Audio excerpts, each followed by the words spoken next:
plaintiff, John Ferenzina, says he and the defendants have a mutual acquaintance named Shane Lamb, who is a career criminal. John claims after Shane stole a gun safe from him, he conspired with the defendants to sell the stolen silver that was in the safe. So John's suing the defendants for the value of the stolen property. Defendants Michael Pusateri and his wife Bobby own a resale shop, and they admit that Shane Lamb is a crook. But Michael insists all of them are victims in this situation. Michael claims he had no idea the silver was stolen when he agreed to buy it from Shane, and therefore they deny owing John. Start with you. This whole mess started because of a mutual acquaintance of ours by the name of Shane Lamb. Shane Lamb is a person I have known since adolescence, and the defendant knows him for having a child with his wife's sister. He is a career criminal that spent the majority of his life in and out of prisons. Crimes such as armed robbery, the shooting of an elderly woman, Wow. batteries, drug offenses, and was recently on an episode of 2020 for his involvement in a murder. Needless to say, he's a bad guy. Wow. Where is he now? He is serving a prison, 20-year sentence for the crime perpetrated against me. What crime against you? It's a burglary, and it's a burglary and a crime that Mr. Pusateri helped him in, conspiring to get rid of the property. Go ahead. What happened? What ended up happening while I was out of town in Las Vegas on a vacation, Mr. Lamb broke into my house and stole an 800-pound gun safe containing firearms, silver, memorabilia, as well as other valuables. Within an hour of the robbery, he was on the phone with the defendant here at his pawn shop attempting to negotiate prices for the stolen property. He subsequently sold him 139 ounces of silver, as well as several pieces of memorabilia.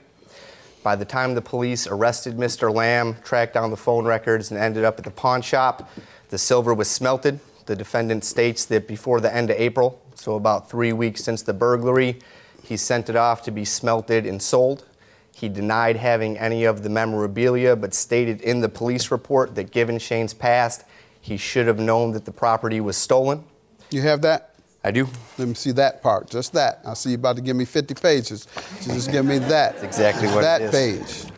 Thank you. All right, and when you spoke with the defendant about it, in terms of you getting your money back since the merchandise was gone? He apologized profusely, said he was in the wrong, he owes me, he wants to make it right. In addition to this, Shane broke into his mom's house years back, so we can't believe he did business with him. We couldn't agree on a type of restitution, and hence why we are here. Sir? I'm an owner of a Trader Brothers resale shop in Twin Lakes, Wisconsin. As we all know, Shane is a crook. He's put us both in this, we're both victims in this situation. He had came in April of 2014 to my shop and sold me 139 ounces of silver. I did not know that the silver was stolen. Did you ask him where he got it? Yes, I did. He was saying somebody's grandmother. I don't have an exact story. It was a long time ago, but I'm sure I did ask. I don't. I did not know that it was stolen merchandise until months later when the detectives had came to my shop and would like to have seen my April of 2014 records. I provided the records for them, which I have here also. They then said to me that this is possible evidence for his case, John Ferenza's case, that they're investigating. So I don't feel as it is any, I'm not the crook. I'm a victim as well as he is. I didn't steal the stuff. What did you lose? I didn't lose anything. So how are you a victim? Because we're dragged into this now. And you haven't lost yet, but you might be right. You're about to be a victim. I'm getting accused of knowingly buying stolen merchandise, which I did not know until the detectives came in months later. But you weren't sure that he owned it. At the time, I did, yes. You were sure that he owned it? Well, we have the paperwork this that is the paperwork, state him of signing. Wisconsin has us okay, let's see saying that where Shane put down there, and he certified that he was the owner of the property. It's got all the Wisconsin statutes. I hereby warn I'm the sole owner, and It's got his ID at the bottom. I mean, if we were obviously knowingly buying stolen goods, we wouldn't have Had him Okay, and fill you out the didn't know him. necessary Did you paperwork say and you write knew him a him? check. I did, yes. We knew him from the past years ago. You knew he was a crook. He had a past, yes. And in fact, you told the police, Michael informed me, you, sir, that Shane did not say where the silver came from. Michael explained he knew Shane had been in trouble in the past, but he thought he would give Shane the benefit of the doubt. Michael told me, given Shane's past, he should have known the silver Shane was selling was stolen. Because now that it was brought to my attention. If I could, Judge. He also, after giving Mr. Lamb the check, Mr. Lamb returned a short time later, handed him back the check, and requested it be made out in his father's name so it couldn't be traced back to him.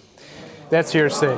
That's in the police hearsay. report. No, that was because That's It in the says it's police hearsay. report. Show me in the police report. the reason was because his ID was not up to date. He couldn't cash the They wouldn't check. cash the check for And him. me knowing the family and his father, I had no problem writing the check in his father's name. Okay, and you knew that Shane had a criminal past involving burglary and all these other Knew things. him. From many years, yes. Yeah, and he tells you to put it in somebody else's name. Well, I'm sure you know that in any retail business, you have a duty.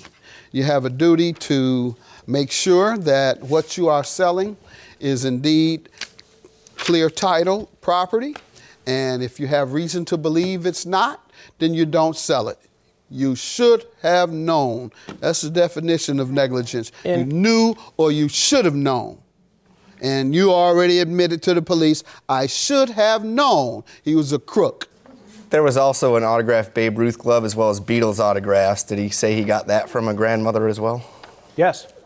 And you went for that. And he denied that to the police on several occasions until he finally fessed up after they threatened to charge him with an accessory. There was never a threat.